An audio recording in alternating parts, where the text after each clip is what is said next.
Greetings to all. Welcome to AWS Solution Architect Associate Training Sessions. This is Srinivas. Thanks for joining the session. And this batch is batch number 209.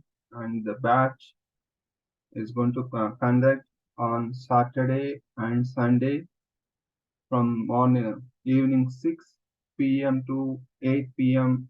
Indian Standard Time. That is every weekend, that is Saturday, Sunday. This training session will conclude for 2 hours. Okay. So if you are not part of WhatsApp community, if you want to get some information about this training module, you can scan this QR code and you can get that information. Okay. This is about respective course AWS Solution Architect Associate Training, and this QR code to get the course content, and the another QR code is to register for this training. So if you are not able to get the scanning code or anything, you are in a position to log into logiclabstech.com, wherein you are in a position to get the complete trainings list available. We have been providing trainings for different technologies, emerging technologies, that is AWS, Azure, DevOps, Python language, manual testing, Oracle applications, many more. So what are the batches are going to conduct? By clicking login to this logiclabstech.com, wherein you can just click on upcoming batches. We have been, that means we are here, the experienced trainers, providing the same AWS training in a different timing zones, different timings. As per your convenient time, you can join the session and you can enroll the session. Okay, so see here about this particular batch. If you are not part of WhatsApp group, please get that WhatsApp group by clicking on the respective link. See here, this is a 209 AWS Solution Architect Associate. Trainer name will be there, and the duration, when this training is going to start, what is the duration, you are going to get the information. And you can get, by clicking on here, you are going to get a WhatsApp community link. By using that community link, you are in a position to join this WhatsApp group. Why it is important? By joining this group, you are going to get updates, regular updates about this training module. And at the same time, whatever the trainings are upcoming trainings, when it is going to start, all the updates admin team is going to publish. Okay. So this is a course link. You are going to get one link is to register to get the Zoom link. One link is to get complete the payment. So go to log into this. If you are not able to get WhatsApp link, if you are not able to get payment link, from here, from logiclabstech.com, you can get the complete information. Okay. So going back to this PPT. So just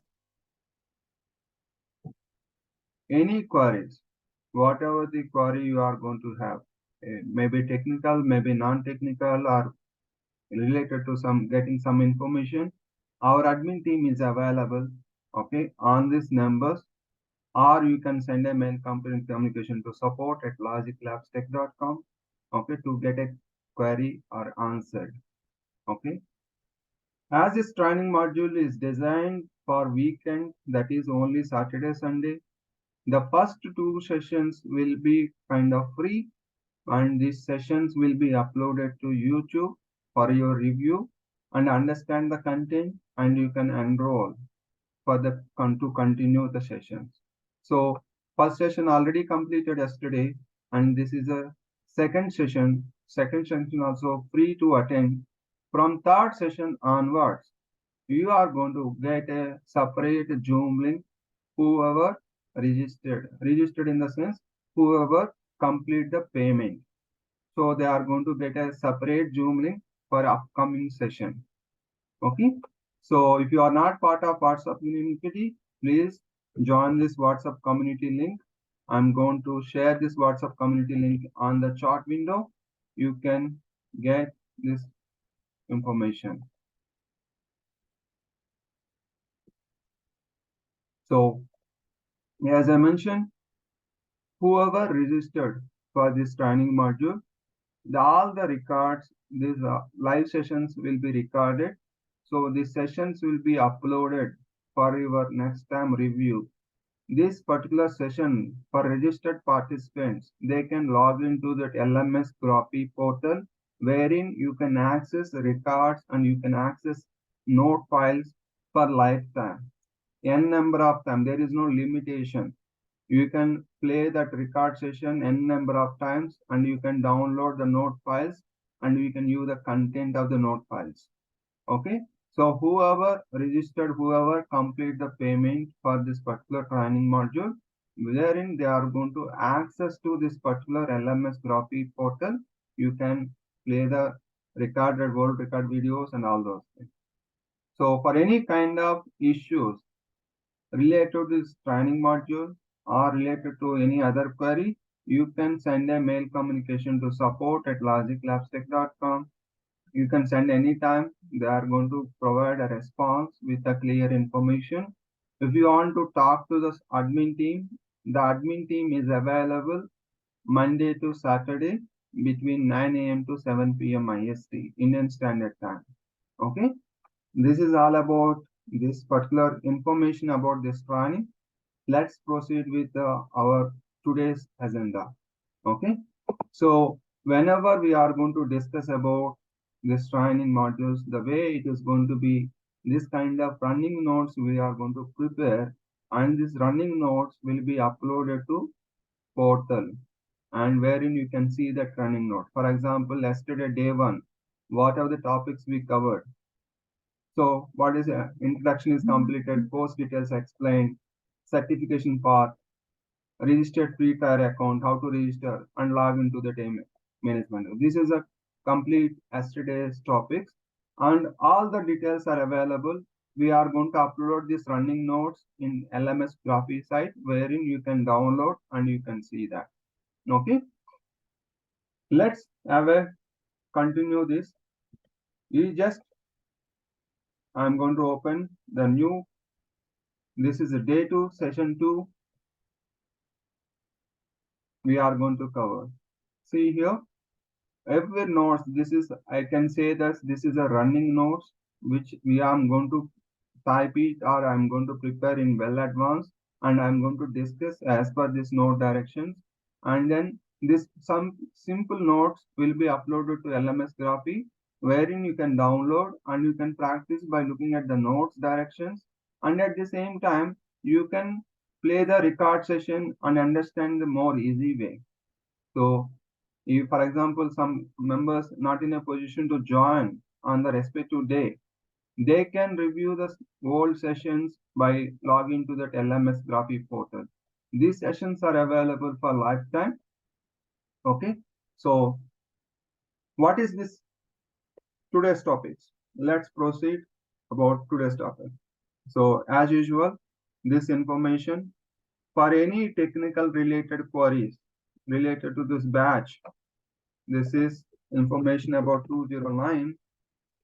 This is a batch.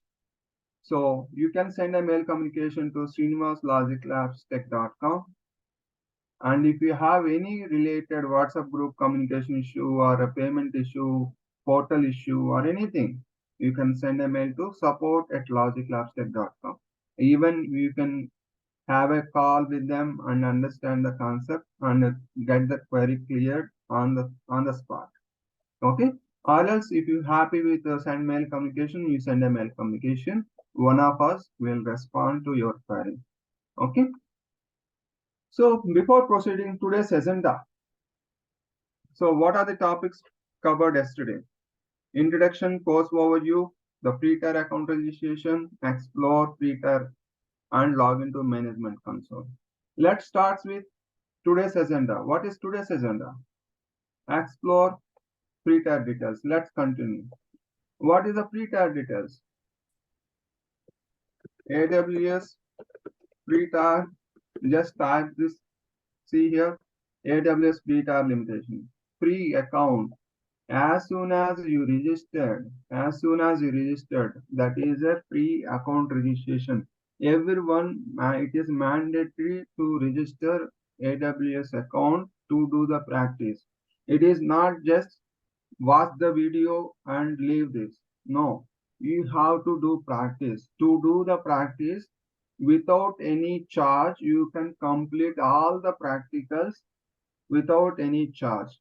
How do we do? What service we are going to choose? What are the steps we have to do?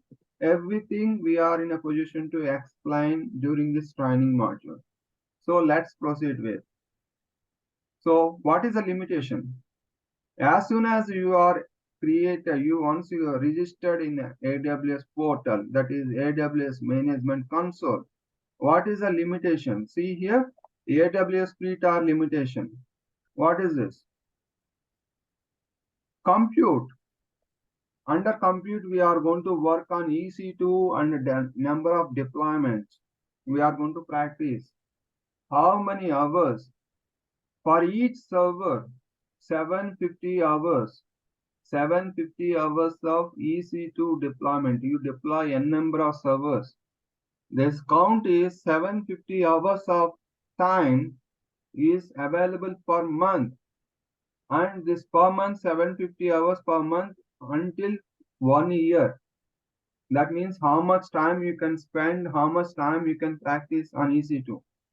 So whatever the session we are going to learn about, whatever the service we are going to learn about, for everything we are going to start understanding is that under free tier or is it going to be a charge. Okay. So some services will be there. To complete the practice, there is a small additional charges will be there and it is going to add up to your account. I have been doing the training. If you are not speaking, please go on mute.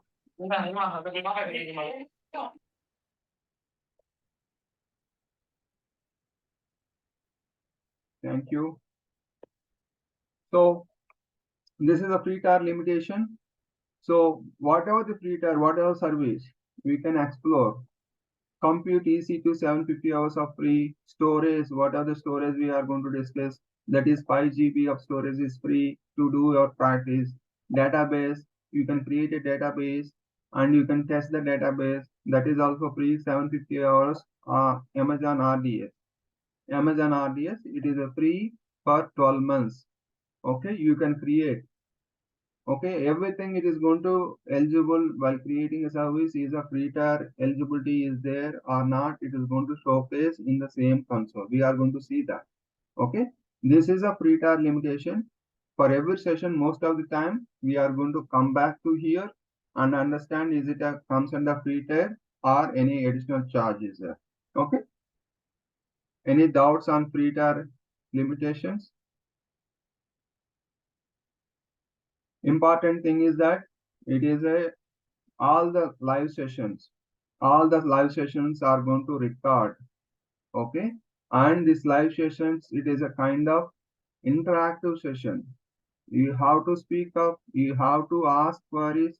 Without asking query, don't matter it is a silly or it is not a right answer, a right question, or doesn't matter.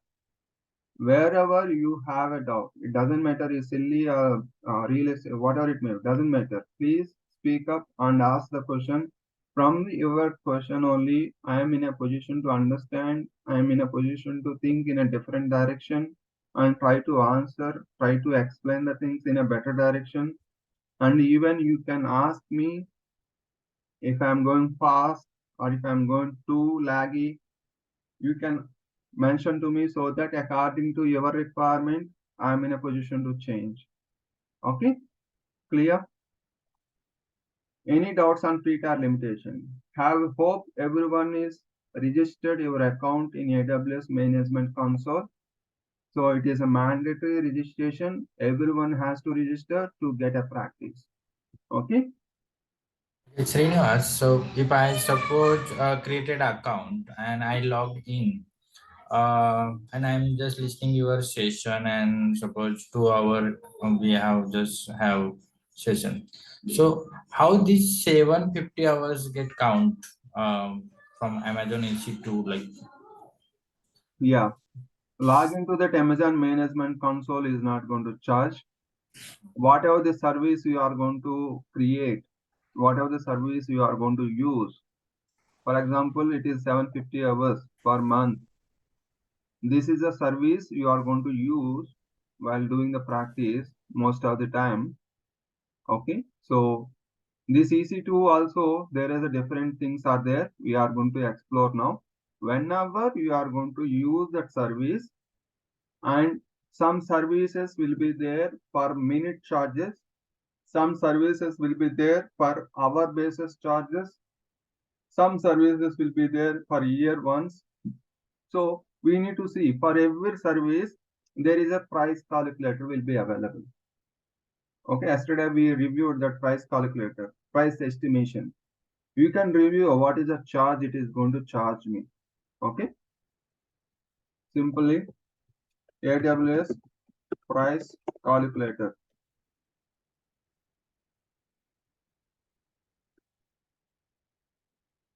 See here, AWS price calculator.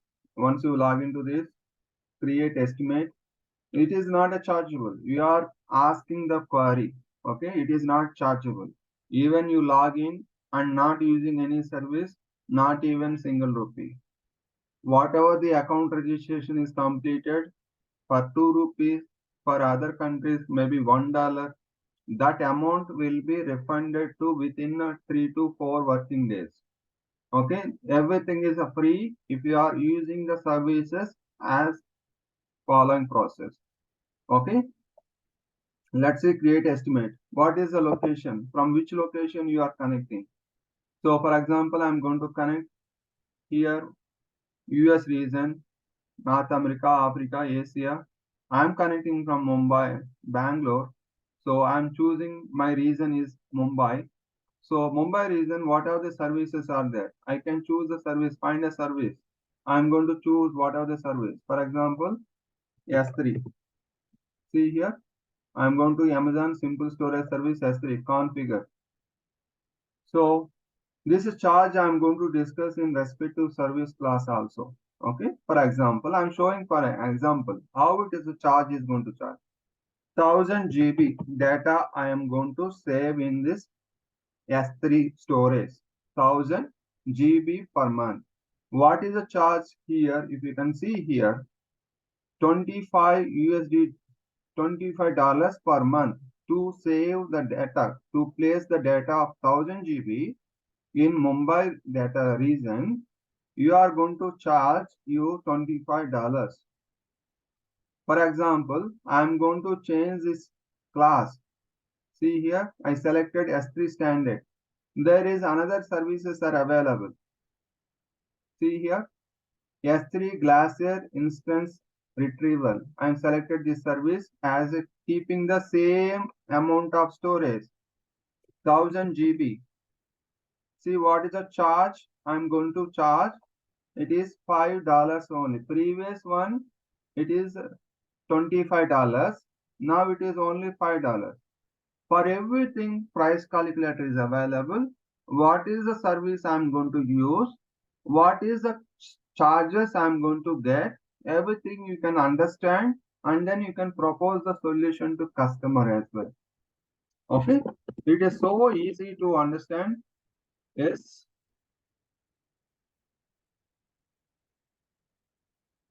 Gitanjali. Yes, please, Gitanjali.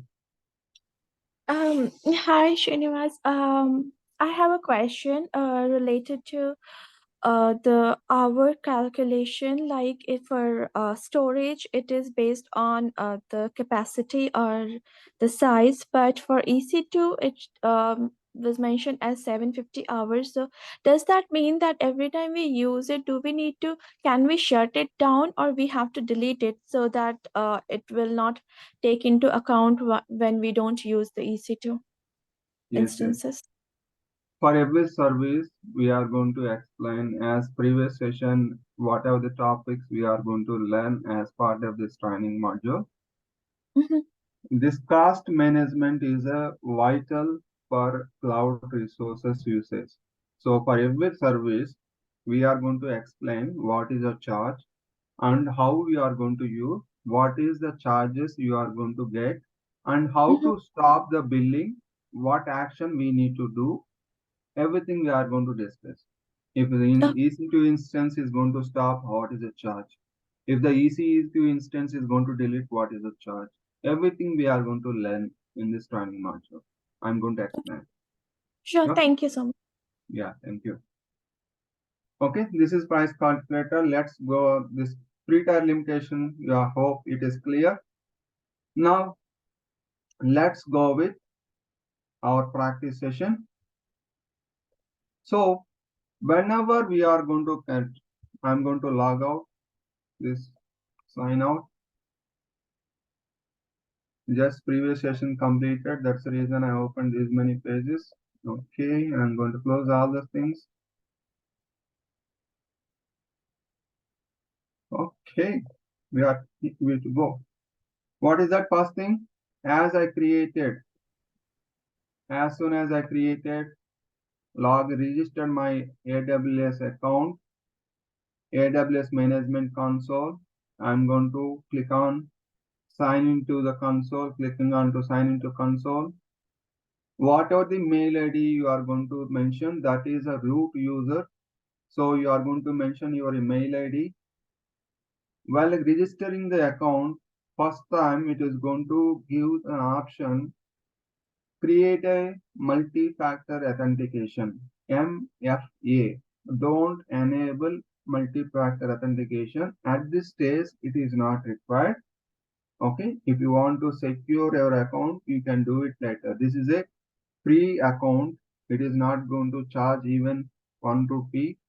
So no issue to secure your account. If you want, you can create, but additional password, additional code you need to enter to log in each time. So that's the reason I request you to don't enable multi-factor authentication. Yeah, I'm able to log into this Amazon Management Console. This here we are going to go. As I have been providing trainings, so whatever the services I use, recently visited information will be get into picture. Okay, whatever the recent services, these many recent services by using this account, I have been providing training. So this recently visited things will going to come into picture. Now we are going to say as soon as you log in, the first time what you are going to do, there is a icon at the top left corner. You can find the icon services. See here, this is a place wherein you are in a position to get complete list of services.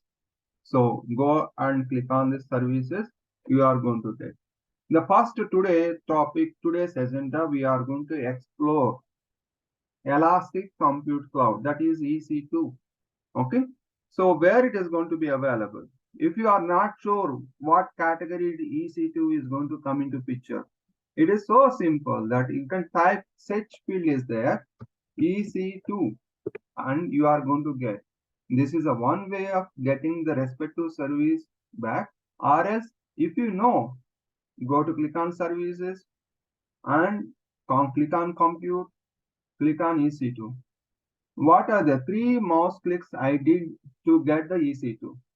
What are the mouse clicks I did? This is called navigation. How you are going to expertise in navigation. If you do practice, then only you can go here. Otherwise, if you are not sure, I'm going to check where it is available. I will check each and everything and find out what is service. Okay, it is not advisable. So whenever you do practice, you are in a position to go directly and choose the service. Or this is a smarter way to get the service. Type EC2, Elastic Compute Cloud.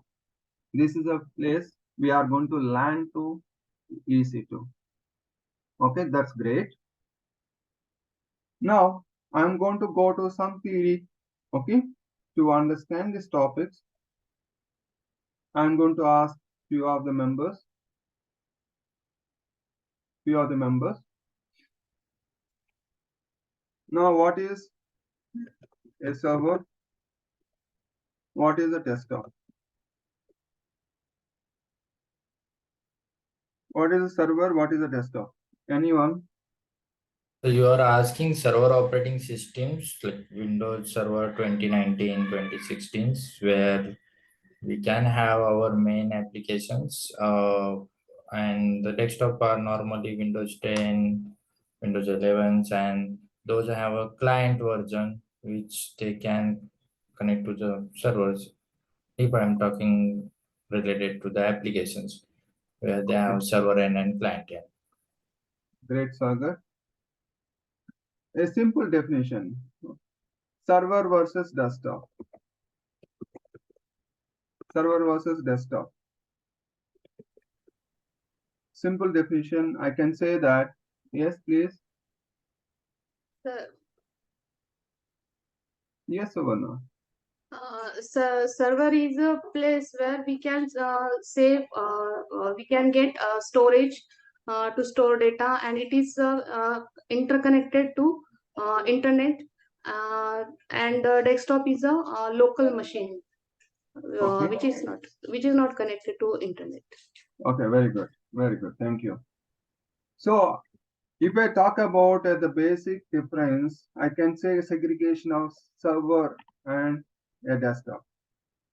I can say in simple terminology, server is a multi-user sessions available. Multiple users can connect to a server. Whereas in desktop, I am using my laptop. If I am using my laptop, it is only single user interface. Single user interface in the sense, if I am doing on my laptop, no one can connect. If others trying to connect, my session will be go on blank. So a desktop is nothing but it is a single user interface, whereas in server in the sense multiple users are going to connect. That's where server and desktop is going to define. Okay, whatever the Sagar mentioned that server, different versions are going to come into picture. For example, Microsoft, different server operating systems are going to come into picture. Now, operating system, that is OS, right? Now, to load an OS, what is required?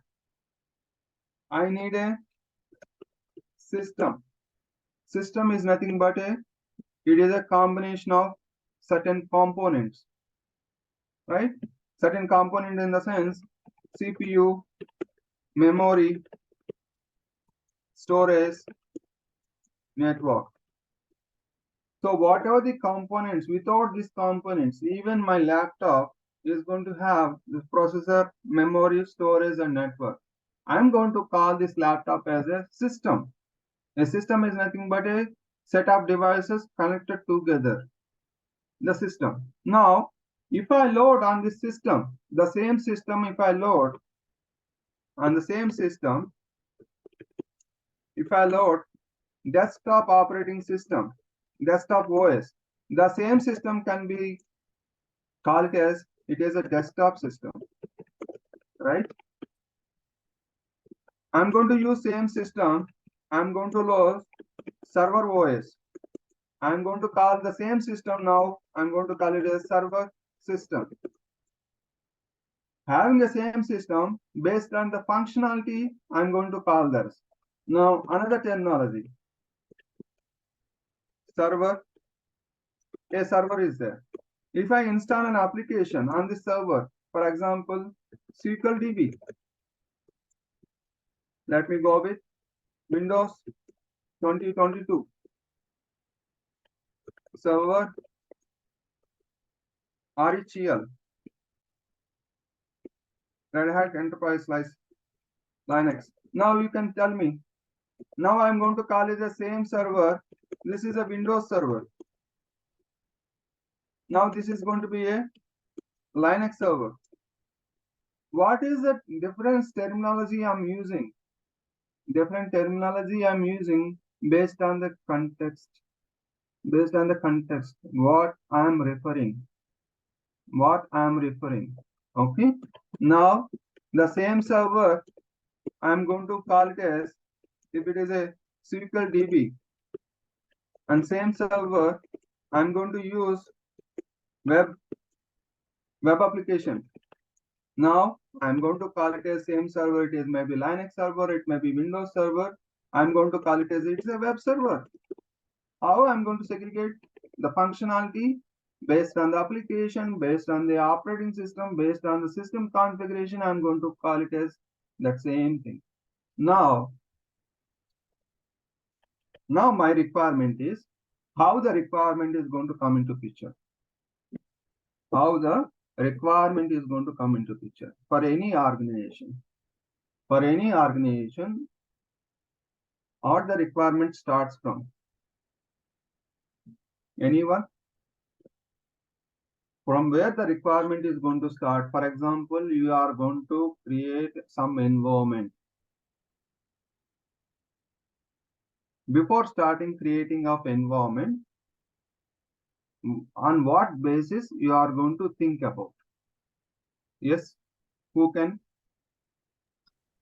Based on the application. Application, for example, application. Okay, this is one requirement. Okay, perfect. Are you going to start application? Why application requirement? Based on the application, we can decide on the storage requirement and the processor requirement. Where the application is coming from? Why you are choosing that respective application? Client demand maybe. Yes, client, perfect. Now for each requirement starts from user.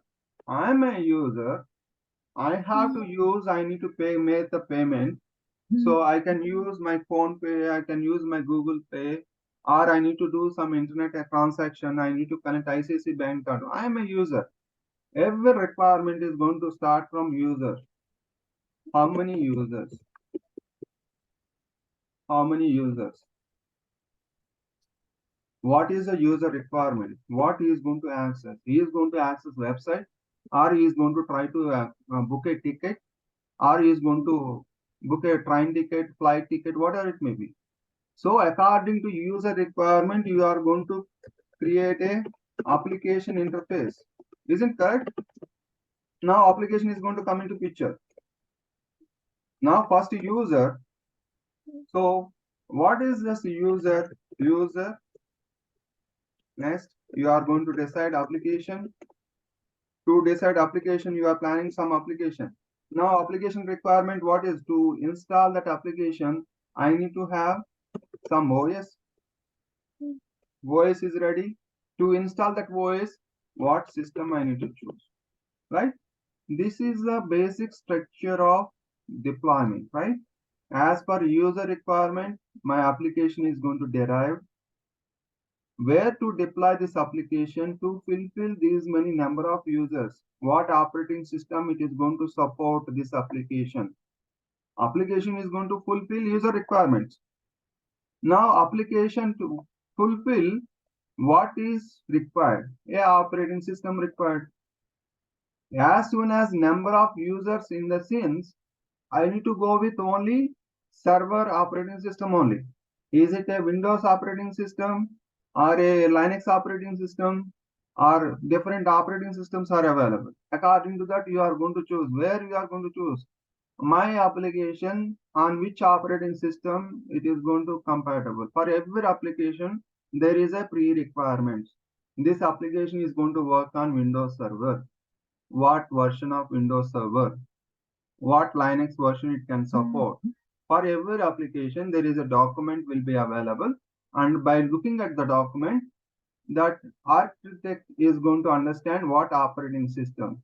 Now, this application operating system is going to design, and at the same time, how much resources, how much storage is required, how much CPU is required to run that application, what is the minimum storage memory is required, and what is the network speed is required.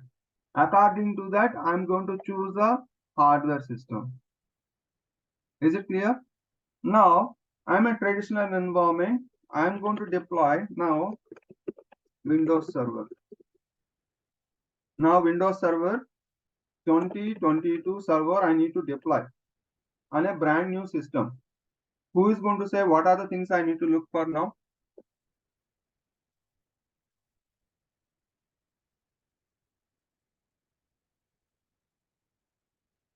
My organization looking for a Windows Server deployment is required. Now I'm ready to deploy. Take it example Linux also. Linux RHEL I need to deploy.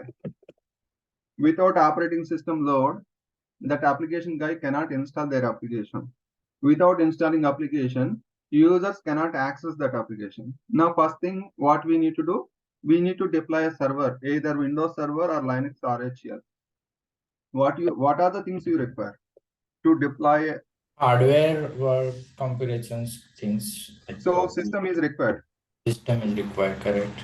So system you are going to purchase. What system? Based on the hardware, you are going to purchase a system, maybe 10,000 bucks or 1 lakh.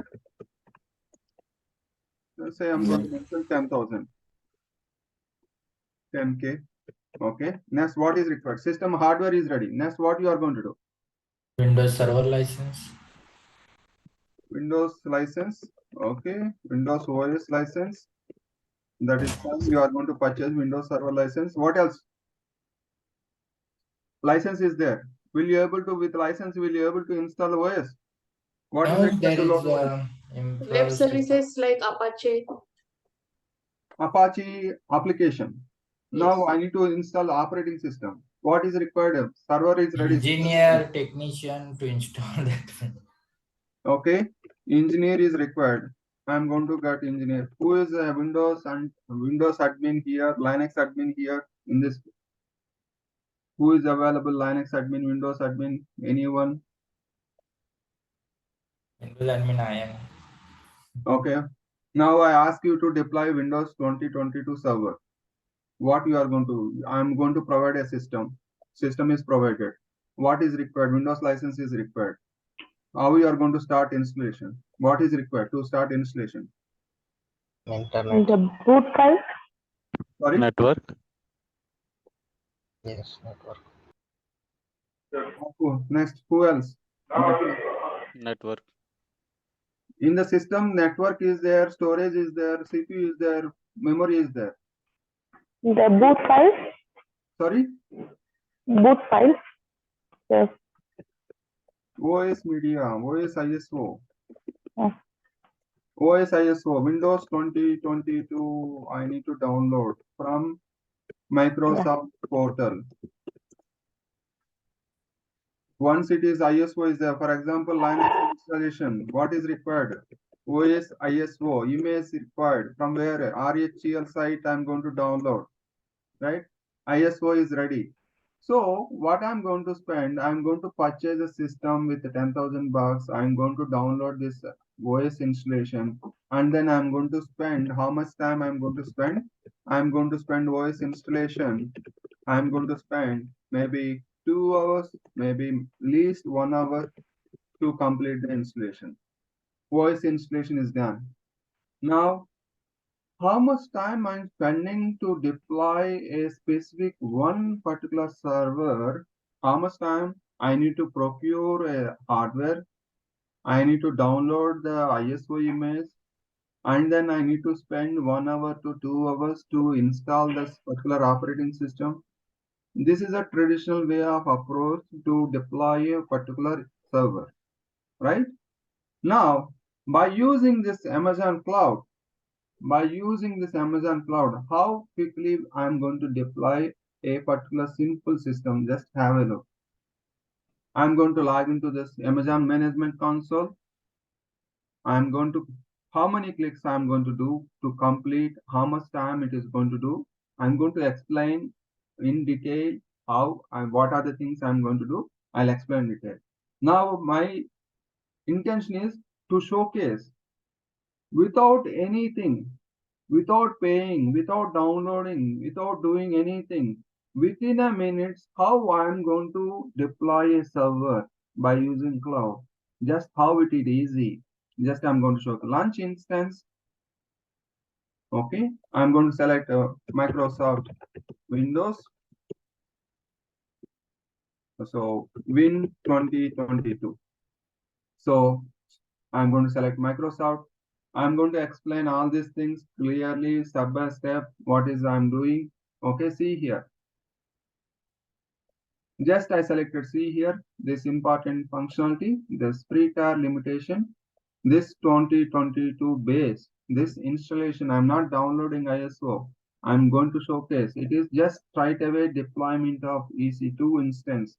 I'm going to deploy key pair, create a key pair. What is this key pair? I'm going to tell you, no worries.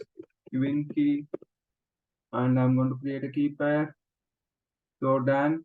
Network settings, let it be RDP, okay, 30 GB, launch instance. That's it. 4 clicks. Just I did a 4 clicks. My server is getting deployed. That is Windows 2020 server deployment is happening within 5 minutes, within less than 2 minutes. See, I'm going to get a connect and I'm going to be able to access or not. In a traditional IT environment, to deploy one particular server, how much time I'm going to spend? I need a hardware.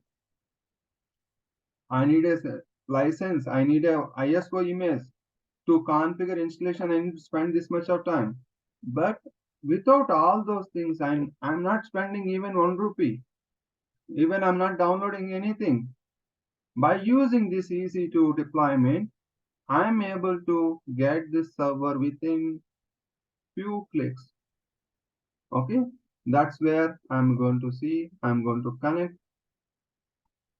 Let's connect. I'm going to use this status check has to be complete. Status check is going to come as a green. Then I am ready to connect this particular server. How I'm going to connect? How easily I'm going to connect this line Windows server. Did I spend more time? Just not even 5 minutes. Not even 5 minutes completed. Within 5 minutes, I'm in a position to deploy my server. So I'm going to connect remote desktop. I copied the IP address. Say connect. See, now I'm going to mention administrator and where to get password. This password where to get, I'm going to select connect. These all the things I'm going to explain to you how to generate, get password, upload private key. What are the things we did? Everything we are going to simple steps. See, get decrypt password. I'm going to copy this password and paste here. That's it. I'm able to connect a Windows server which is hosted on cloud environment with a simple 5 clicks. I'm able to connect my Windows server. Is it a cloud Windows server or is it my own system? How do you verify? Everything is going to come in a simple manner. Now I'm ready to install my application without having a hardware, without having ISO image, without engineer. Windows administrator is required to install this application. Now I am a non-technical guy, but I am able to deploy a Windows server without knowing any Windows administration. How it is possible? The cloud technology is making that facility to create the service with a easy way. Without any knowledge, you can enroll, you can deploy service, and you can experience, you can practice. Okay, this is the simplest way you are going to get this particular service. Let's see what is I'm going to get. I'm going to log in CMD. Let's type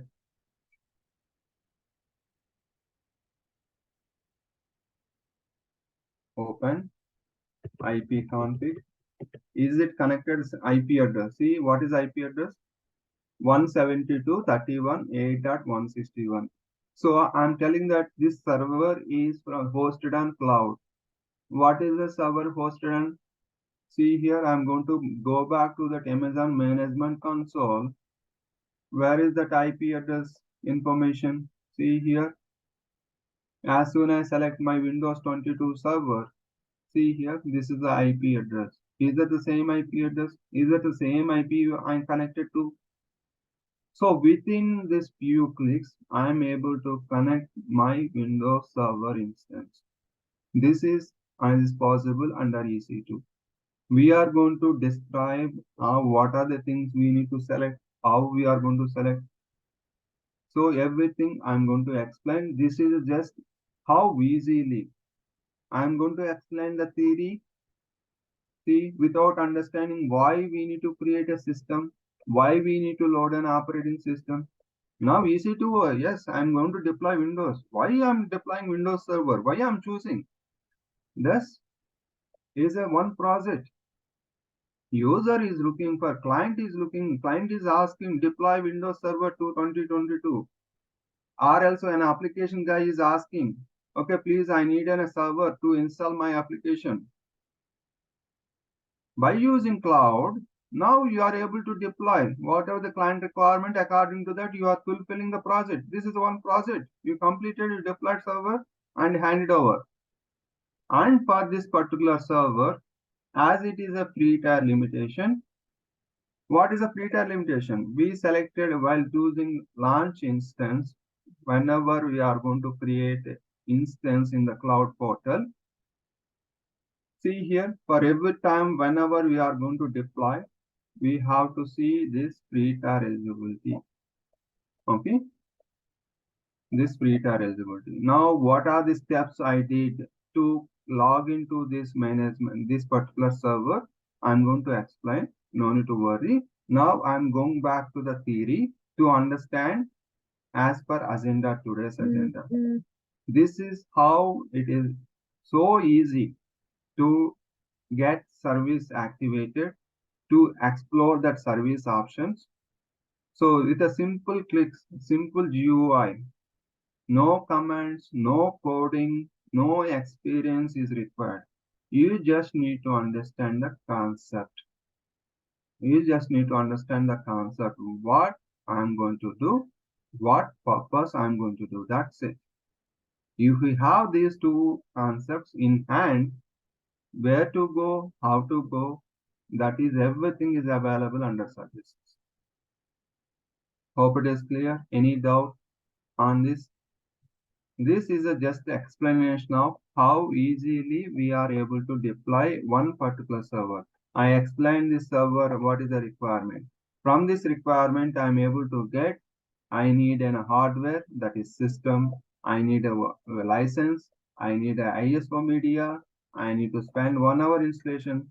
Without all those things, I am able to get my service within a few clicks. What I'm going to save? No need to purchase the hardware. I'm going to save 10,000 bucks. Whereas in this is hourly charges are available in this Amazon console. See here, initial charges. What is the initial charges? If you go here, see here.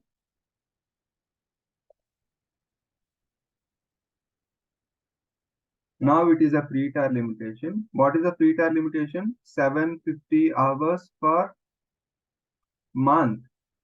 After 750 hours of free usage, you are going to charge on-demand charge. What is the charge? Per hour. How much is? $0.00146 only. Not even 10 rupees per hour. Okay. So this is a cloud benefit without any upfront cost. I'm able to fulfill my requirement. If my operating system is not required, my practice is done. To install Windows Server operating system, what are the things we are going to do? You need to do all those things, configuration and all those things. In a cloud portal, everything is available, predefined configuration. Now I'm going to come back to the theory. What is a cloud? What is a cloud? What is a cloud? Cloud is nothing but using the resources over the internet. What is the resource I'm using?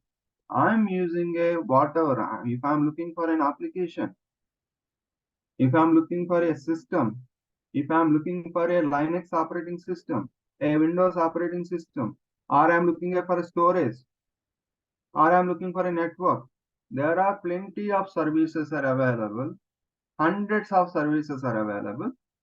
All those services according to your requirement, you are able to get it without any upfront cost, without checking with any vendor. I'm able to use that service. Just how I'm using? Over the internet. Only thing is that you should have a mobile, you should have a system. That's it. A cloud is nothing but availability of resource, availability of application, availability of system over the internet. That's a cloud. Then nothing else. Now this cloud, the concepts are going to come into picture. What is a cloud concept? What is the types of cloud? What is the advantage of cloud? That's all those things are going to come into picture. So to understand how easily we deployed, that's what, see, traditional server deployment process, what are the things we did? In cloud server deployment, how easily we deployed the same server, how we connected easily to the respective instances. Now, in this Amazon management console, till now, what we learn, we keep on say that system, we keep on say that server, we keep on say that web server, Linux server, Windows server, and all those things. The same technical term in Amazon cloud, that is AWS cloud, I'm going to call it as a instances. Okay, so don't get confused. What I'm going to call it as, I'm going to call it as the same server, I'm going to call it as a system. Now in AWS, the same thing I'm going to represent as an instance. In another cloud, the same thing, server, system, another cloud portal, they are going to call it as virtual machine. So this, you need to understand the concept. What is a server? That is a concept. If you understand the concept, how this, according to technology, I'm going to call it as, my pet name is, complete name is Srinivas. My family is going to call as Srinivas or Srinu or a baby or a Buddhi or whatever the name. It is up to your technical name. This is a technical jargon where we need to use, how we are going to use. This is the basic concept. The same basic concept, the technical name is changed.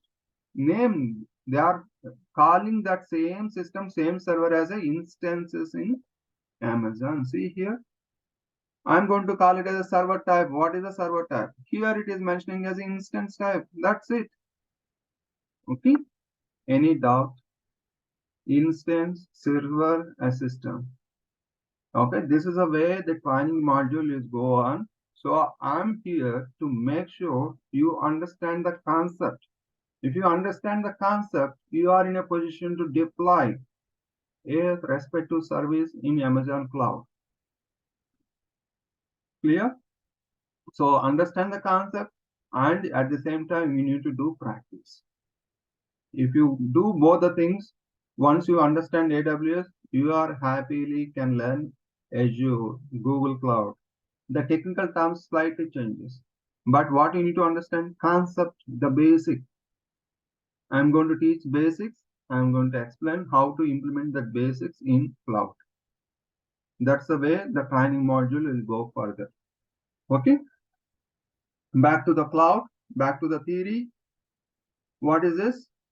What is cloud? Cloud is nothing but using the resources over the internet. That's as simple as the word. Cloud is nothing but using the resources over the internet. That's it. Okay. What is a cloud concept? Cloud basic concept. If you see here, the everything nodes is available. No need to worry. See here. The cloud basic concepts are nothing but software as a service, SaaS, platform as a service. That PaaS we are going to call it as infrastructure as a service. What is this cloud model? You are going to go, I'm going to explain in this theory. This is a theory to understand what is a cloud basics fundamental. What are the services you are going to get in any cloud platform?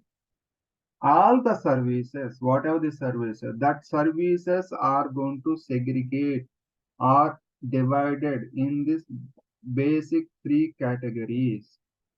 Now we deployed a Windows Server deployed. Windows Server deployed comes under a SaaS or a PaaS or IaaS. How we are going to understand this particular model?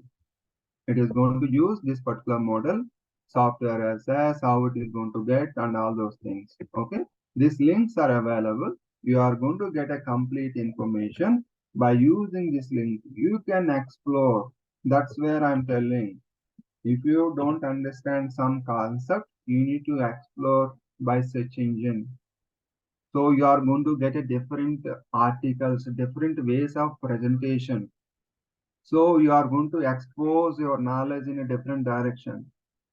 Don't stick to my direction. Don't stick to my examples. Once this session is over, it is your responsibility to explore in a different direction. How it is possible? You have an internet, you have a mobile. Just type that technical, whatever the technical word you are not able to understand. You can come back to review this video once again, or else if you are stuck with any technical doubt, you can ask me the question. So I'm in a position to answer you. Yes, you are going to get links. I'm going to post these links. You can click on and you can save. This is the link. Everyone click on this link and then save this link. Okay. If anyone, you can checking the chat window. It may take some time for me. So please speak up, raise your hand and speak up. I'm going to stop. Okay. So here, traditional IT, what are everything we are going to do manage? Everything we are going to manage. In traditional IT, everything we are going to manage. That is traditional IT approach. What is infrastructure? Delivered as a service. What is operating system, virtualization, server, storage, networking? Now, who is going to tell me? We deployed a EC2 instance, that is Windows Server 2022. By understanding these three concepts, infrastructure as a service, platform as a service, software as a service. Now we deployed one service, that is Windows Server 2022. That Windows Server 22 service, we selected EC2 service. That EC2 service comes under which category? SaaS, software as a services. Okay. No, IT infrastructure Okay. as a service. Okay. Who else? Platform as a service. Okay. Now you tell me. There are three answers received. First, software as a service. Why you said as a software service? What is the understanding capacity? That's it. It is not nothing like to understand everyone's understanding. I got three answers, but that service belongs to only one. Why you choose a software service? Please tell me. Here we don't manage application and data. Right now we just deploy that operating system by using whatever the services are available from them or AWS. So I Okay. said depend on that. Okay. Now you tell me. Hmm. For one environment means these many things are required. Now I deployed. Am I deployed operating system? Am I deployed an application? To deploy an Yes. application, I need an operating system. Okay. Yeah. So see here. Until this structure I deployed, that means operating system only deployed. That is Windows 2022 deployed. Okay. So until this, they are managing, the cloud provider is managing. Once this server is ready, once this server is ready, this Windows server is ready for me. This Windows server deployed. Now Windows server is ready. Now I am going to install my application. It is my duty to install application, to configure that application and give that end user to provide this application details. So until this operating system, who is going to manage? The cloud provider is going to manage. If any issues on this operating system, it is a cloud responsibility. Whatever the purpose I'm using, I'm installing application, I'm going to do manage. So this particular service, that EC2, is going to come under infrastructure as a service. So similar way, whatever the services are available here, the plenty of service, hundreds of services are available. These all 100 services, you need to understand, are broadly divided in these three categories. That is infrastructure as a service, platform as a service, software as a service. Okay, this is a classification. Whatever the service, hundreds of services, each service will land one of this particular category. Clear? The cloud basic types, it is classification, basic cloud model, service models. All the services are going to come under land in these three categories. Okay, once you understand the concept, you are able to identify that particular service comes under which one. Okay, now for example, in these services, whatever the services are available in management console, now I'm going to use some specific service. Analytics, I'm going to use, this is cloud search, for example. Now it is one type of application to do certain activity. Now this particular services is going to come under what service? Is it infrastructure service, platform as service, software as service? Who is going to say? This is the one kind of application. It is already predefined in the cloud service. I'm going to use this service. Now this particular service comes under which category? Who is going to say? I think it's platform as a service, because we Okay. will be managing the applications and the data. All others are predefined. Is it a application? Are you going to deploy application, or what you are going to do? You are using the application. This is a Are cloud service. Using the okay. application. So Then application is software as a service. correct. So whatever you are managing, everything is managed by cloud provider. That is, Okay. you are directly using that application benefit. Okay, so that is the way we are going to, for each and every service, it is going to come under land in this particular three categories. This is a cloud basic categories. Okay, that is service model, cloud service models.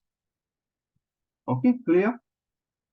Now, what are the providers are available?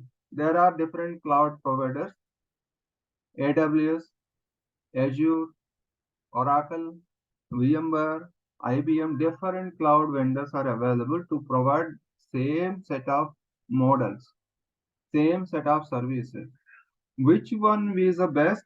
It is depends upon what is the cost, what is the future I'm going to get. I need to buy a mobile. If I'm looking for features, if I need to look for clarity and need to look for the functionality, if I can go for iPhone. It is 1 lakh rupee, doesn't matter. I'm looking for the services, the features, and the model description. If I'm looking for base model, I'll go for 10,000 rupees Android mobile. Okay, it is depends upon what requirement, what is the requirement from user, what application I'm going to host. That application I need to see organization benefit. Organization, the same meals, I'm going to get plate meals for 100 rupees. The same plate meals I'm going to get 500 rupees. What is the difference? The quality or the placement of having the food, all those things are comes in picture. So according to the services, according to the features, we are going to choose what best. Why AWS is industry leader?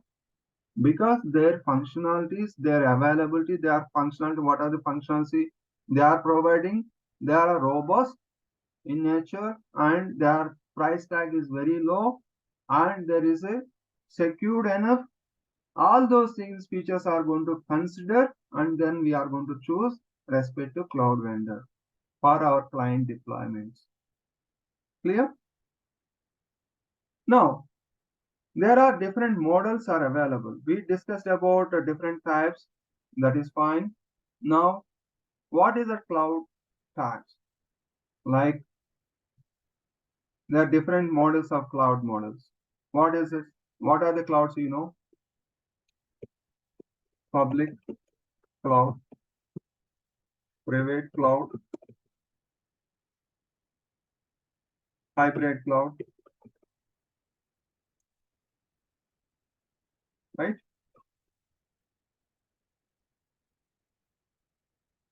What is a public cloud? Public cloud in the sense the services will be hosted in a shared infrastructure.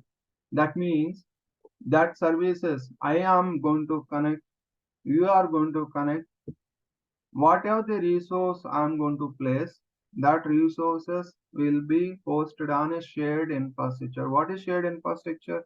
Where the service are going to host, whatever the application, whatever the service you are going to use at the end, at the bottom layer, we need a hardware. Without having hardware, you cannot execute any application.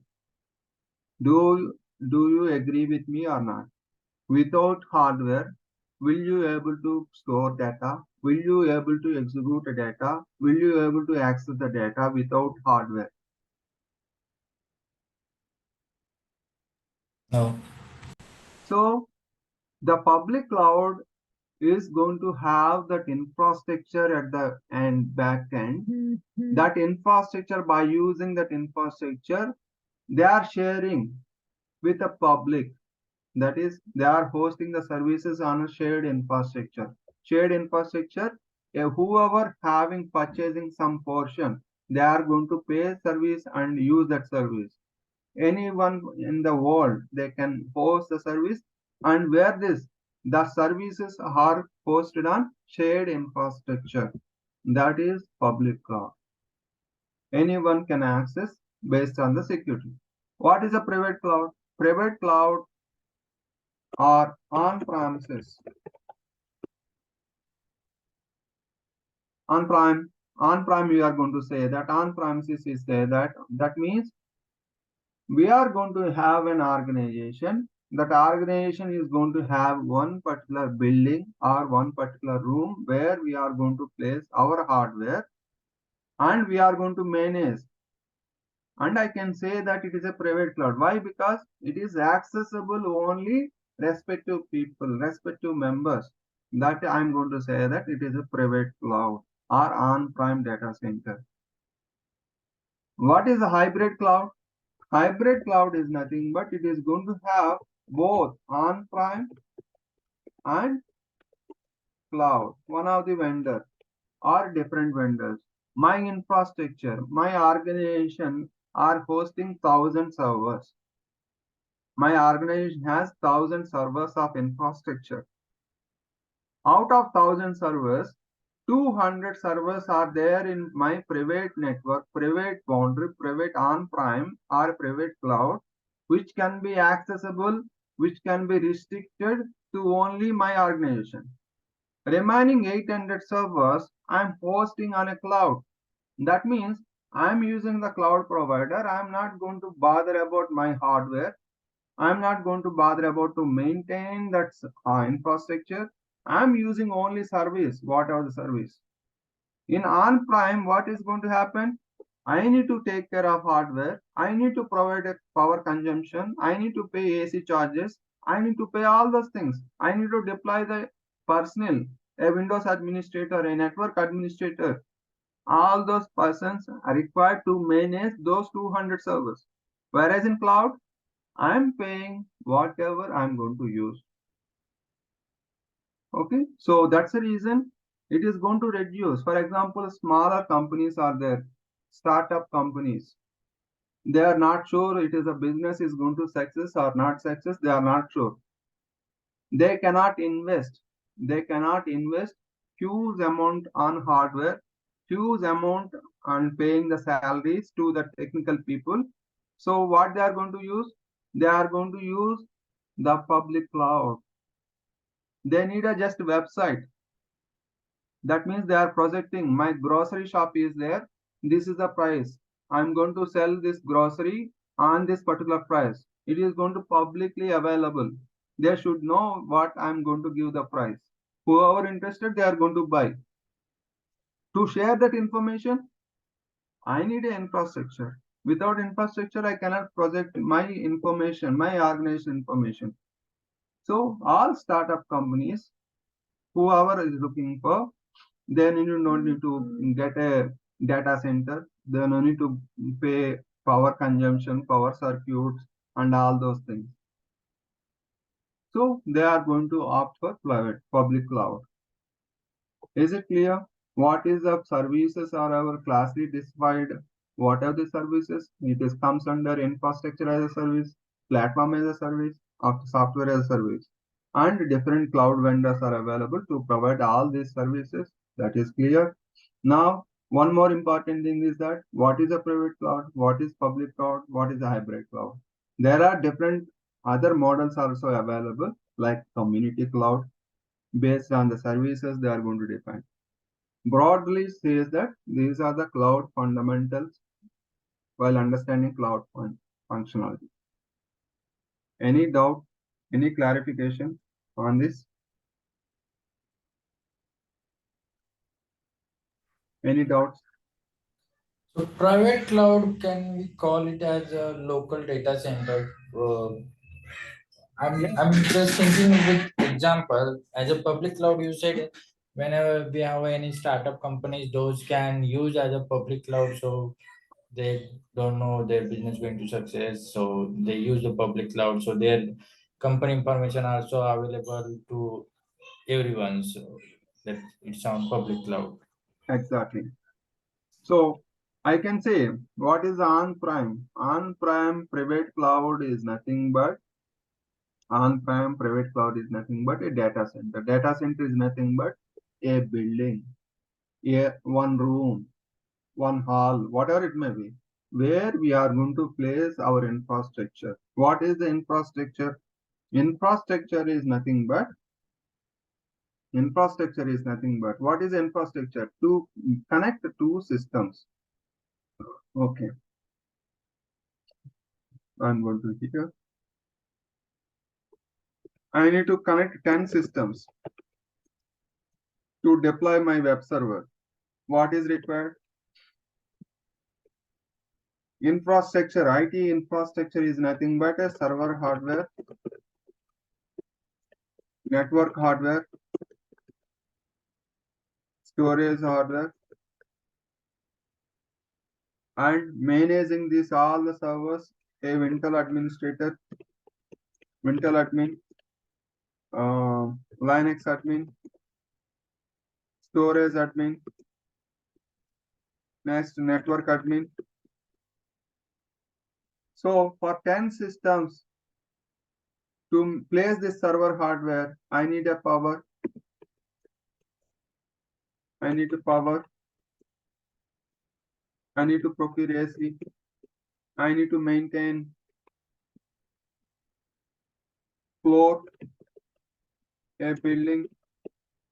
This is all the things comes under picture to manage a 10 systems itself. Imagine 100 systems, how much upfront cost is going to incur. For again, you need to deploy these many personnel. Not only this, to manage all this, I need a manager, I need a team lead, I need to deploy HR people, recruit people, and all those things. To avoid all these things, for 10 systems, why I'm going to deploy? To manage a simple web server. That simple web server I can host on my public cloud, either Azure, either AWS, whatever it may be, without involving anything. Okay, that is the advantage of cloud. That's where we are going to understand what is the advantage of cloud. Availability, scalability, pay as you go model. What is availability? Availability in the sense, yes, Savarna, are you going to speak up? Once you are done, you can option have a lower hand, just lower hand. You can speak up. Any doubt, any clarification, Savarna?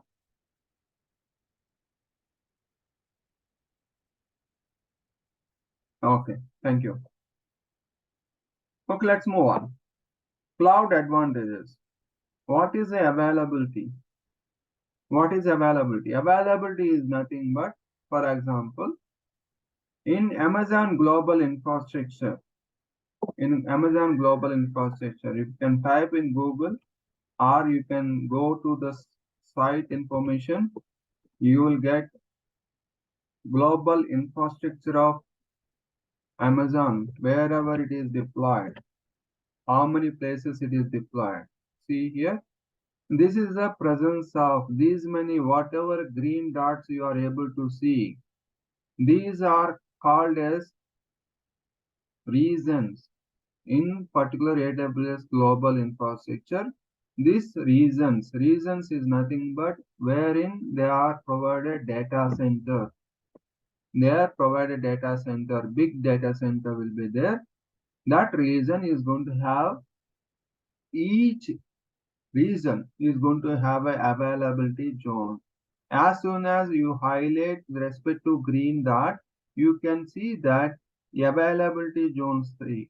What is availability zones? Availability zones are nothing but, for example, I'm in Bangalore. Bangalore is a place wherein it has a different places all over Bangalore. One place, South and North Bangalore is there, for example. South Bangalore has a flood, some issue.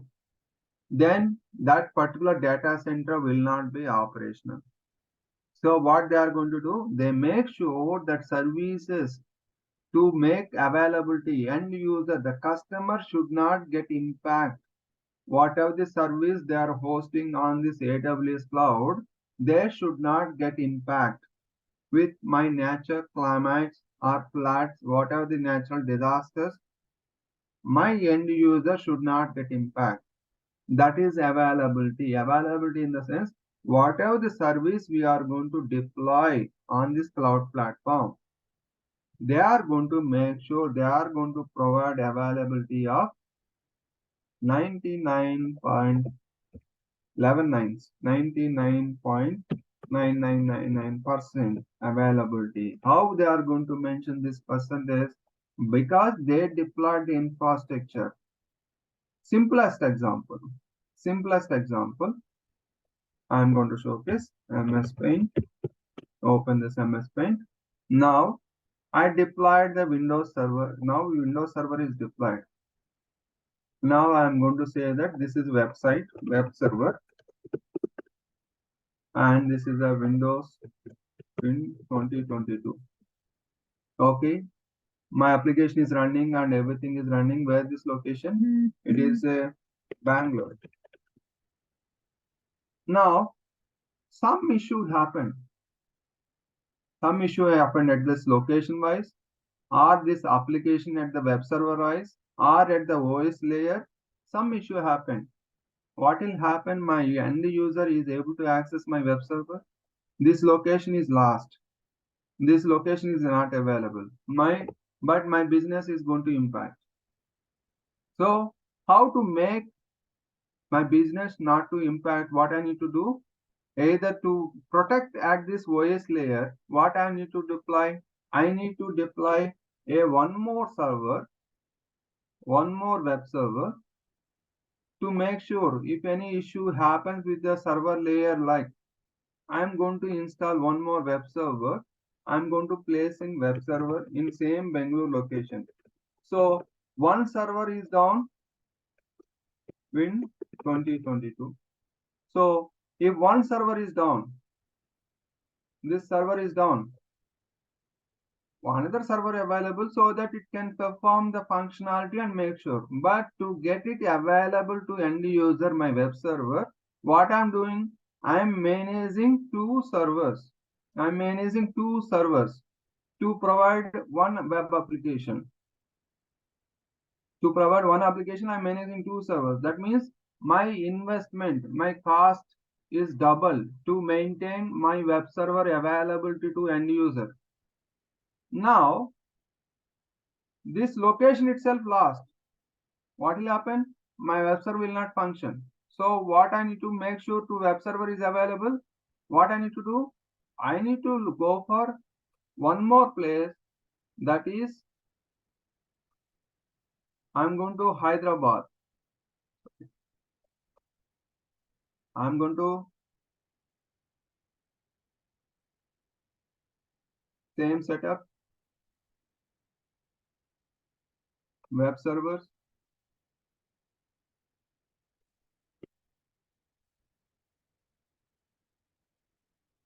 web server.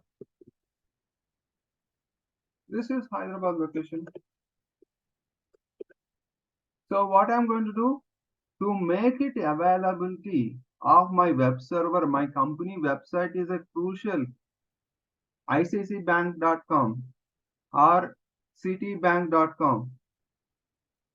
If the transaction is going to happen worldwide, if one location they are depending on everything in Bangalore location Citibank, if the Bangalore location something happened, my entire business is going to collapse. No business. So that is where the availability is going to come into picture. So how much I'm going to invest for two places to manage my infrastructure? I'm going to place this much of servers and those many people. Building I need to manage, infrastructure I need to manage, all those things to get a availability of one web server. So to avoid all these things, my service is available in global infrastructure AWS. How they are going to provide availability of the service? You can choose. I need my web server should be available. Even entire India region down due to natural climate. My web server will be hosted from the Europe. I can choose. That's the place. These many data centers are available. I can place my service. I can choose to place the service in different regions to make sure to get my application available to end user round the clock. That's where the Amazon cloud is promising 11 nines. 11 nines availability. 11 nines availability. 11 nines means, yes, Saga? Okay. When we click on any of the zone, it's saying availability zones, and on some it's say availability zone and local zone. Yes. So what actually difference it make availability zone and that wavelet zones means? Like availability zone, you are saying as an infrastructure wise, one location is in Bangalore, I will create server, another in Hyderabad. So that is our server availability. But as a data center, we are calling this green dot as a data center, Amazon data center, right? Yes. So they have all the storages there. So that availability zones count is 3 and local zones is 2. What make that difference? Yes, this is entire global infrastructure. What is, there are 32 regions. Whatever the green dots you are able to see, that is region, the country wherein they are going to place a particular location as a region. How many regions are available in entire world? There are 32 regions are already available in different countries, different cities. Whatever the regions they are going to define as a regions location. Now, each region is going to have 2 or more availability zones. 2 or more available zone. By default, whenever you go select any specific green region, whatever the green dots you are able to see, that is a region. Region means either city or a country. Within India, there are 2 regions are available. One is Hyderabad, one is Mumbai. Okay. Now, coming to this region, under region, there are availability zones. Availability zones in the sense that zone is nothing but within Hyderabad, the data centers available, 2 data centers or 3 data centers. They are going to call it as 3 data center as a particular functionality. What is the functionality availability zone? I can place my service in any of the availability zones or by choosing the region, I can place my service by choosing the respective availability zone. Okay, that availability zone can serve my requirements. There are availability zones are available. Availability zones and local zones. See here, AWS region. Each region 2 or more availability zones. Availability zones, you can place the services in respect to data center and can be accessible entire from any area, any location entire the world. There are local zones. Local zones, wavelength zones, there are different terminologies. It is going to function, how it is going to place the service. It is a kind of cache zones, edge zones are available. For each function, the broader classification is availability zone and region. Below that, whatever the local zones, wavelength zones, edge zones, all those things to serve to make that access fast and to do certain activity within that particular zone. Okay, so whenever we are going to deploy a service, we are going to choose, for example, where is that local zone? There is a functionality for the purpose of only US regions. For example, this is Europe, wherein you find local zones. So availability zones, whatever the service, that services will be available from accessible from entire world. That is available.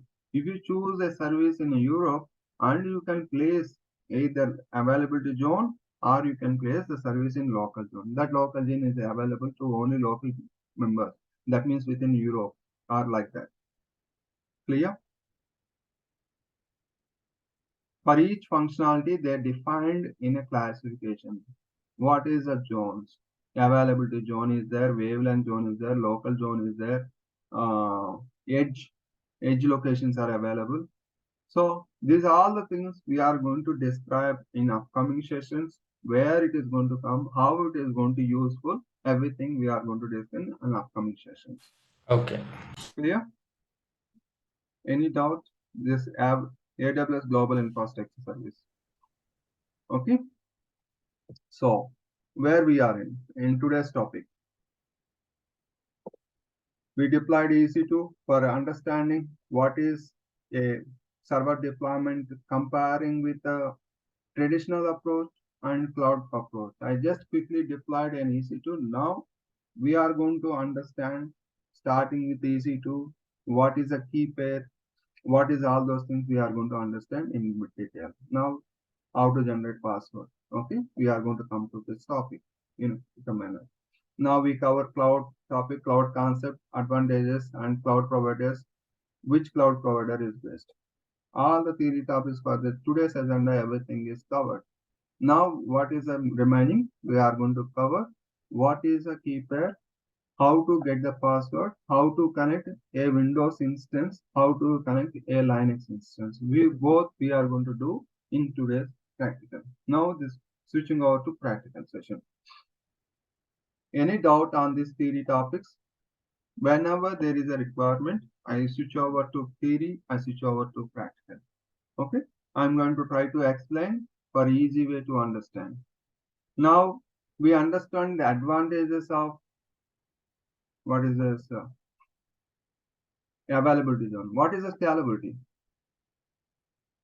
What is the scalability? For example, my business is increased. Previously, I have only 10 systems. Now my business is looking for 100 more systems. When this going to come into picture, for example, Flipkart is there. Flipkart. Normally, Flipkart website is accessible by 100 users in day-to-day operations. Flipkart is announced big sale or festival sale. What is going to happen? Number of users are going to connect website and website may crash. What is the scenario? We need to increase the servers to fulfill that festive season sale. That means number of systems are required more in a shorter time. So if in a normal production, scalability means I need to increase my services at a shorter notice. In a cloud, I can deploy scalability within available features. Within 5 minutes, I can deploy hundreds, thousands of systems, thousands of services enabled within few clicks. That is the scalability. When the services are, the big sale is done, scalability is done, the sale is over. All those servers I need to remove. All the services I need to remove, not required. Those many users are not connecting my website. So I don't need those many instances. This feature is available. Scalability. I can increase the servers count. I can decrease the server count. It is matters for scalability. It is not even instances wise. A website, I hosted the website. That website, I can register for 100 users initially. Later, I can increase for 1,000 users within few clicks. And I can reduce the capacity with a lesser capacity. That is a scalability. That is the beauty of the every cloud provider is going to provide. How easy they are going to provide, increasing the functionality or decreasing the functionality according to requirement. What is the pay-as-you-go model? This is one of the vital cloud advantage wherein everyone is going to get benefit. Now I deployed an instance. I'm going to use for 1 hour. I'm going to pay $0.00125. That's it for 1 hour. After 1 hour of my usage, I'm going to remove that service. If I purchase a hardware to get this particular one service, 10,000 I invested, install the application. Now what happens? I'm not using that laptop. I purchased my laptop, but I'm not using. I'm not switching on my laptop. It is a dead investment. I need to access one application, that one server or one application, website, whatever it may be. I'm going to configure. Once my purpose is done, I'm going to remove service. Whatever the service I utilized, for that I'm going to pay a certain amount. That's it. That is a pay-as-you-go model. No upfront cost. Whatever the service you are going to use, you are going to pay. Simplest example, TV channels. Tata Sky or any channel. What you are going to choose, the package you are choosing, hourly based package or channel based package. You are choosing one channel you are watching. You are paying 10 rupees or 100 rupees. Once you are done, you are closing. Okay, that is a pay as you go model. Whatever the service you are going to choose, it is a chargeable basis, hourly basis, minute basis. What are the options are available? You can use it and you can close the service. No additional cost. No need to bother about infrastructure. That is one of the biggest advantages of cloud. The availability, scalability, pay as you go model. Okay. Let's move to my services. Go to Amazon portal. I'm going to click services, compute, EC2. Now I'm going to deploy two servers. One is Linux. I'm going to deploy two servers, Windows 2022 and Linux. So we need to understand here key pair. What is a key pair? Key pair is used to connect the system. How you are going to connect? System is deployed. You are going to create a username and password. to log into that system. That login mechanism, that authentication authorization mechanism. By the way, what is authentication and authorization? Again, it is a concept. What is authentication authorization? Who can tell? Who can come up? What is authentication authorization? You can give a try. Authentication means some username and password, some access, I guess. And okay. Authorization. Authorization is some like security or something, like we have the permission to use Very it. good. Very good. That's it. Authentication is nothing but identification is a user. Authorization is nothing but a providing role. For example, I have my company ID card is there. I am an employee of my company. With that ID card, I can go to visit my office. But once that is identification, that is comes under authentication. I am allowed. I am the authorized. I am authentication. Identification is provided. Now I am going to enter into the respective floor. Now I need to swipe the card.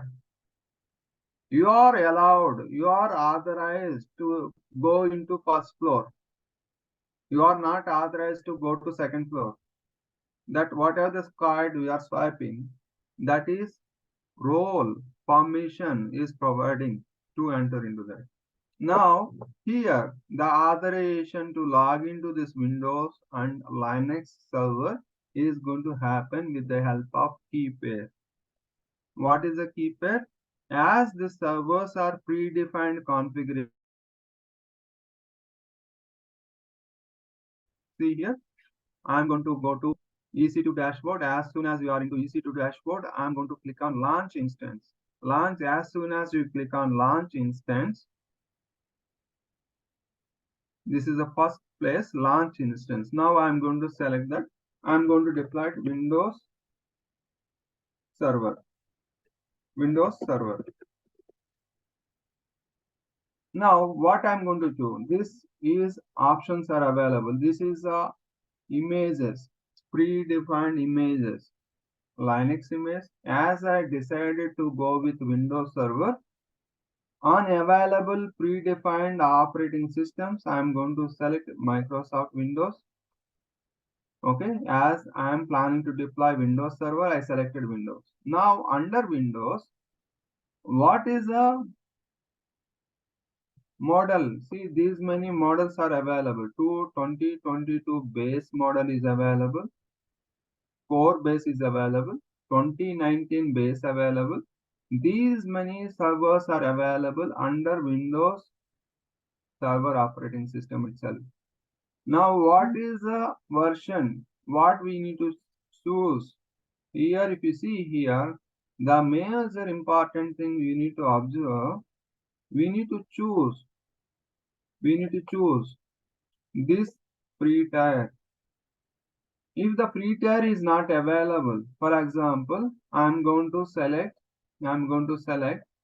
instead of free tier, I select there is no free tier availability is not there.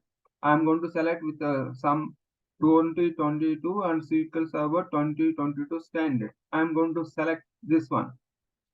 Now, as soon as I select this one, you can see that charges. What is the charges? This particular server it is not a free tier availability. Now the see here, it is going to install configuration also. What is the configuration? One CPU, 1 gig memory, it is a free tier eligible. It is a free tier eligible. But if you are drop down, I can choose a different configuration. See here, the free tier is not available here. What is the configuration? 4 CPU, 16 GB memory. As I am going to choose a SQL Server DB installation requires more CPU and more memory. Okay. So according to that, if you choose What is the charge you are going to pay? For example, I'm going to T2X large. Or there are different configurations available. See here, 2 CPU, 8 GB RAM, 8 CPU, 32 GB RAM. I'm going to select this T2X large. Now, what is the cost? It is not a filter. That is the first thing. So, if you are without knowing, you deploy this server, you are going to get a charge per hourly basis. See here, what is our charge? 0.04. That means you are going to pay $1 to use this server for 1 hour. Only 0.5. You can deploy and pay that bill. As you are created an account by providing the credit or debit card details, by choosing the bill, it is not going to deduct directly from your account. Whatever the bill it is going to generate, again you need to provide authorization to pay that bill. Until you provide authorization, it is not going to deduct even 1 paisa from your account. Clear? So what I need to do to avoid billing, to use my free tier limitations, I am going to choose, I selected Windows, I have to choose the free tier limitation. What is the free tier limitation? 2022 base selected. The free tier eligible is option is there. That is fine. Then here, what is the free tier? Whatever the free tier limitation is available. This is a free tier limitation is available. 1 CPU, 1 gig memory. Both are free. Now coming to key pair. What is a key pair? Key pair is nothing but we are deploying, we are predefined image we are selected. We are not sure what is the password is there on that particular server. So by default, whatever the image it is created, it is going to have some key combination in that. It is just like key pair is nothing but it is going to create. There a lock is there and we are going to create a key to open that lock. This is a key pair. It is going. I'm creating a key to open that lock. So this key pair is nothing but a lock system is there in that server. To open that lock, I need to have a key that is called as that system. That predefined configuration is going to have a public key. What is it is going to have? Public key. Now by clicking on create a new key pair, I am going to create a private key. So once we have these two thick combinations are matching with each other, then I can enter into that server. So for Windows servers, see here, for Windows server, there is a two private key combinations. For Windows servers, we need to choose .pem extension. By using PEM extension private key only, I can do some action. We are going to see what I'm choosing PEM. Okay. So this I'm going to sell that Win 2022 new, what are the name you want. I'm going to create a key pair. As soon as I mention, it is going to download to your system. See here, it is downloaded Win22 new.pem file. It is downloaded .pem extension. This is my key pair, private key, a key system to open that lock, to enter into that system. Okay. Leave that all the security here. The security group. What is the security group? Security group is nothing but a firewall. What system I'm deploying? I'm deploying a Windows system. By default, Windows system to connect system remotely, I am going to use a component called remote desktop protocol. Remote desktop protocol. What is the remote desktop? RDP port number. RDP port number. By default, it is going to select automatically. See here, allow RDP traffic from anywhere. What is the port number? If you want to see the port number, 3389, application port numbers. Where these application port numbers are going to come into picture, you have to go to OSI layers, OSI model. In OSI model, there are 7 layers. Under 7 layers, 7 layers, application layer is going to work based on the port numbers. What is the important port numbers? You know, RDP, SSH, HTTP. Anyone? Can anyone mention important one more port number? What is the port number for RDP? 3389. What is the SH port number? 22. What is the HTTP port number? Anyone? 80. 80. First is the port number HTTPS. 143. 443. What is that? 443. 443 or 143? 443. Yeah, exactly. So these are the port numbers. That's the reason here in this particular concept, as soon as you deploy instance, by default, it is going to allow the port group. It is going to create a port group. Okay, allow the traffic from where? This allow RDP traffic from anywhere. This is a network. We are going to discuss in VPC what is a networking concepts in well manner. Okay, so by 000/0 in the sense, anyone from any network the packet can land, can connect. Okay, so RDP is allowed, and I'm going to just launch instance. Instance is going to launch. Let it launch. Now I'm going to create one more instance. That is Linux instance I'm going to create. Now I'm going to create launch instance.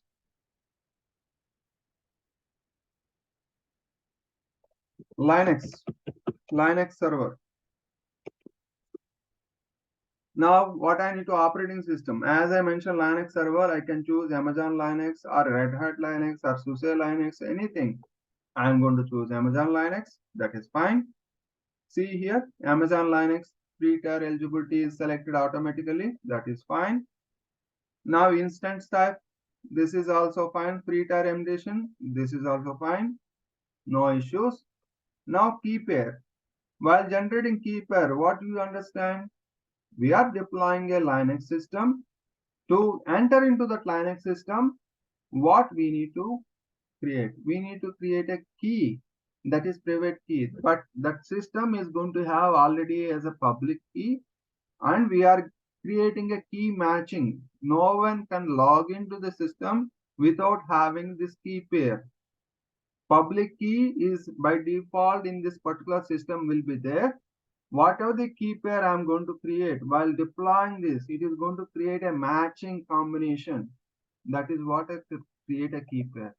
Now, in this Linux, I need to use .ppk extension for Linux. For Linux systems, I need to use .ppk Linux key. Okay, so create a key pair. It is going to download the key pair. See, Linux ppk file. For Windows, I downloaded .pem file. Now I am going to deploy launch instance. Let's see, I deployed one Windows, one Linux. Now I need to connect these two instances. Windows instance, by default, you are going to have what as is required. First, to connect Windows system, I need a IP information to connect Windows. What is required? I should have a RDP client. By default, whoever using Windows system, by default, go to search, you will find remote desktop connection. This is a RDP client. Now we need to mention IP address. Where to get the IP address? From this Amazon Management Console, by selecting this Windows server, you will find this IP information. That is public IP information. Copy that IP information. RDP client is there. Connected IP information is there. What is the username to connect, to log in? Now I'm going to Amazon Management Console. I'm going to click on, see here, Windows server is selected. once it is selected, if I unselect this, by default, if you see here, this connect tab is grayed out. This connection tab is grayed out. As soon as I select the Windows server, whatever the instance, the connect tab is enabled by default. I need to click on that connect. I need to click on that connect. Clear drawings. Connect. See here how to get. Here I need to get a RDP client. There I need to mention what is the username. Copy this username. Username is copied. Username ready. Username is ready. Administrator. Now what is the password to log in? How to get the password? So here, see here, get password option is there.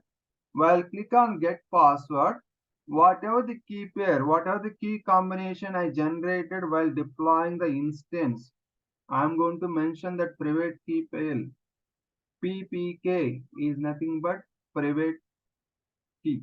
Okay, upload this. What is the key pair? This PEM file.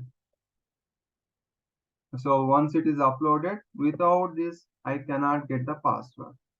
Without that key, even I'm going to provide the IP information. As you are able to see, the screen is shared, you are going to have that IP information. So without this PEM file, I cannot get the password. See, once it is done, it is generated the password. I'm going to copy this password and going to mention. By using the details, I'm able to connect my Windows system. See here, open RDP, mention the IP address, that is fine. Click on connect. Now what is the username? Administrator. Mention the administrator. What is the password? This is the password. Mention the password. That's it. I'm able to connect. This is the way a Windows instance I can connect, I can log in, I can do all the options. Okay. This is a way of deploying the server. Yes, Sagar? Okay, I have two questions now here. If we shut down the system and next time again we start the instance, so this administrator password it will be same, or it will get every time we need to upload that PM file and it generate a new administrator password. The instance, once as soon as we are going to see restart instance, what is going to happen? But PIM file, once PIM file is generated for this particular server, that instance, it is a common. Once you generate the password, this password you stop and restart whatever the how many times you do, these two things are not going to change. Okay, and then now the another questions is this is our scenario where we are doing only a testing purpose.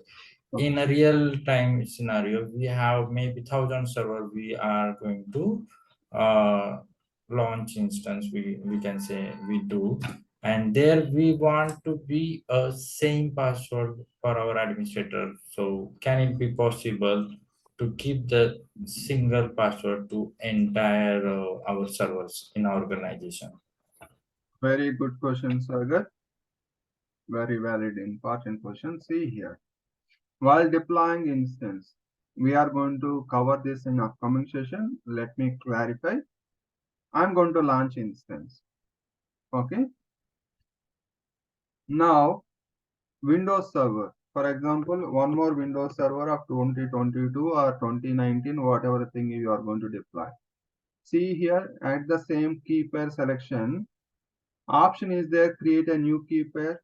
If you are deploying a new password, if you want, you can deploy a new key pair, or you can select existing key. By selecting the existing key, you are matching this private key with already whatever the public key. While deploying itself, you are matching. So I can use the existing. As soon as I select Windows key existing one, the same password will be applicable for usable for n number of systems. Clear? Clear. So it means you cannot set a specific password, but a what we can system generated password can be same for entire our Okay. The see here. I connected this system. Now this is admin password. As a Windows admin, we can do what is a server manager. yeah. So I I can can change create the a admission. user. I can keep that user in a respective group, and then the same user and password can be used without depending on PAN. Okay. Yeah. Yeah. Okay.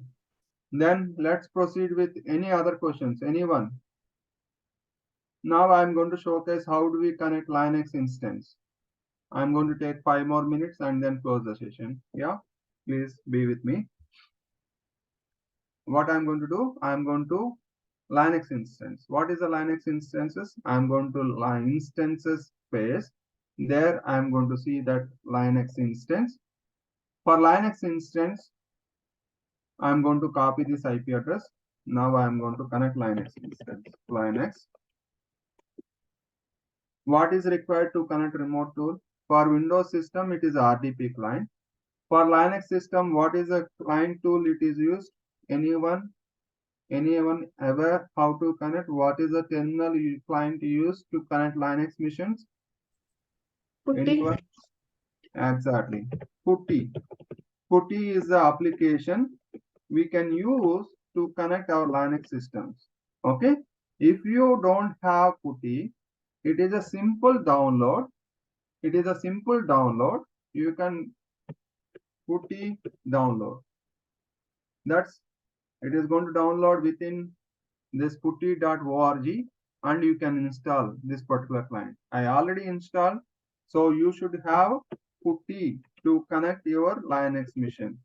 Just like Windows system to connect RDP client, similar way to connect Linux system, we should have a Putty configuration, Putty application. Now Putty is there. Now IP address is there. This is the Linux machine IP address. Now how do we connect? Now how do we connect? So simple.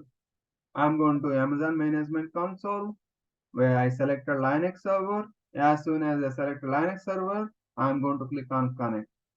Either this way I can go or click on this Linux instance. In this Linux instance console also I have an option of connect. Click on connect. There are two options are available. Either can go to I'm going to showcase in next session how to connect without key pair. This is a place we can use, and with key pair I can use SSH client. I'm going to select SSH client and showcase how I'm going to connect. See here, SSH client, what is the password I'm going to generate? There is no get password option. There is no get password option. But what is the user? User is EC2 user. EC2 user. Now I selected EC2 user. Now how about password? Without password I can connect. Now in this putty, there is a slight configuration change we have to do. Just I am going to mention host name. That is fine. What key pair I downloaded? That ppk file downloaded. That file I need to attach to this configuration. Where to attach? I need to go to connection, SSH, authorization, credentials. Here, click on browse and attach this Linux key, whatever the Linux key we downloaded. Attached, that's it. I can click on open. See here, successfully connected my putty. Successfully connected to my putty session. Change settings, appearance, font size I'm increasing to execute the commands. Apply. So now what is the username? Just as attached, just type the username, that is ec2-user. That's it. It is going to get login. I am able to log in. Sudo su ls. So I am able to connect Linux mission without any issues. Is it clear? Any doubt? How do we connect? How do we launch? We are going to do more actions. What is a key pair? Is it clear? Any doubt on key pair? How do we connect a Windows mission? How do we connect a Linux mission? Once we connect, without depends upon key pair, I can create users. I cannot. I can give the username and password to connect. In next session, I am going to create a user and Windows system and allow you to connect from your end. These systems can be connected from anywhere, any place. That's where I enable the port. We are going to discuss about more about how we are going to secure, how we are going to provide access. All those things are going to come into picture. Any clarification?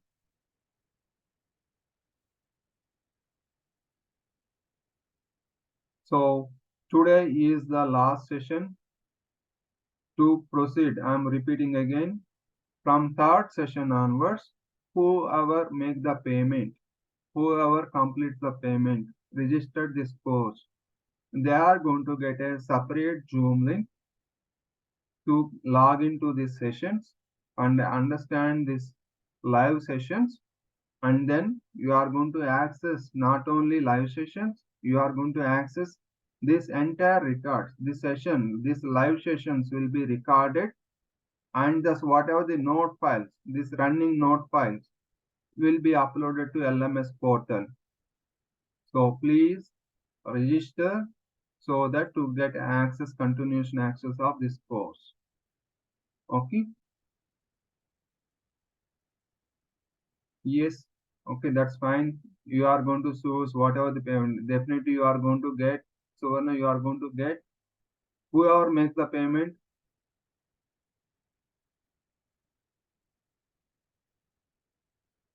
So you are, what is it? So if you have any concern with the selection by default, different session, different timing session, different batch, no problem. You can send a mail to support@Logic Labs Technologies. This is a mail ID. It is there already in the first session, first screen itself. See here, for any concern, you can send a mail to support@logictech.com. So wherein your query will be clarified. For example, you made a payment, but you selected wrongly with a different batch. So you are joining this batch, you can mention that they are going to change that direction to that respective batch and provide the respective the batch details to you. Okay. So, well, if you, no problem. For example, you enrolled previously on session and after making the payment, you are not continued, you didn't join not even one session. You can coordinate with the admin team and then ask for another batch mapping. That can be also done. So once you make the payment, you can access any one session, any one training module, complete training module. So how many sessions are there? Complete training module available and complete recordings available for your access. Any clarification on these points? To make a payment, we need to create an account because when we Not select you need to log into this Logic Labs Technologies. For example, this is a site, Logic Labs. Once you log in, you need to log into this account. For example, I log in with my ID. So before making the payment, or for example, this is upcoming batches, you click here and you selected 209. This is a payment link. While clicking on the payment link, the first option is you need to log in. You need to register your mail ID to this particular site, Logic Labs Technology site. Log in with your mail ID. You can go with a continue with your Google account or continue with the email address. So automatically you are in a position to log into your with the Google account. No need to register. With a Google account also you can log in. So I'm going to select Google it is going to prompt me login with my Google account. So once payment is done, for that same account, that LMS Graphy site will be provided access. So you are going to get a new registration Zoom link. So you can join this session. Clear? Okay, clear. Any doubts? So please register and please refer your friends. These recording sessions are available. There is no problem. They can join and I am in a position to clarify each and every clarification and doubts. Okay, I'll make sure you to understand the topics in easy manner. Please refer your friends and please make a payment to continue this AWS emerging technology sessions. Thank you. If no other questions, we are good to close for today. Thanks for all your participation. Have a great day. Thank you all. Thank you. Bye bye.